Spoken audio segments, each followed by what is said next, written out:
Hi, my name is Billy, and when I was younger, like 10 years old, I wanted dogs, but not any type of dogs. I wanted hounds, and I wanted 2 of them. My dad offered to pay me 25 cents every day I picked raspberries.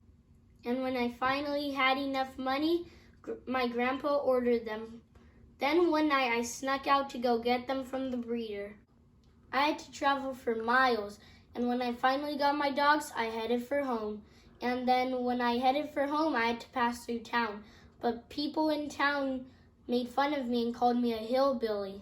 On the rest of the way home, I thought of names for my dog. I named the girl dog Little Ann and the boy dog Old Dan. And then I started training them. I taught them every trick I knew and every trick I heard of. After all of that training, we were finally ready for our first adventure.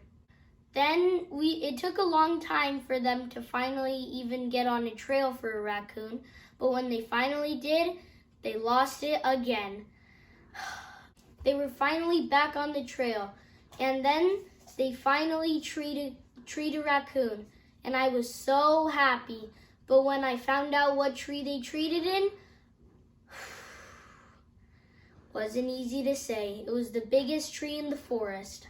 So when I found out it was the biggest tree in the forest, I knew I couldn't let them down. I made a promise to my dogs that if they actually treated a coon, then I would cut down the tree. And I used this very axe to cut it down. It took me a couple days, but after I cut it about 75% of the way, the wind started blowing really hard and the wind did the rest.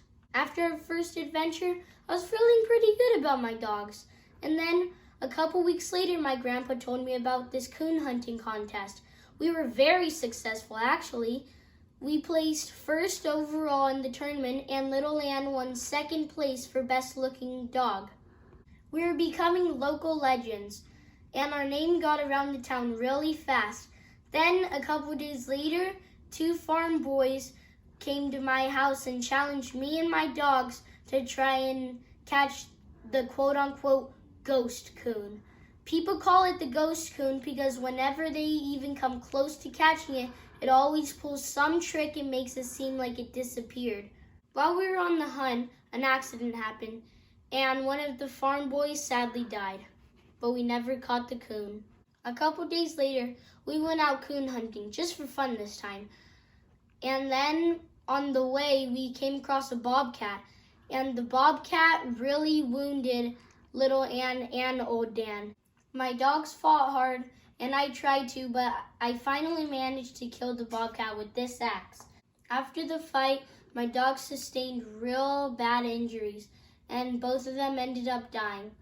Then when we went to bury them, a couple months later, a red fern grew right between the 2 graves. And that's where the red fern grows.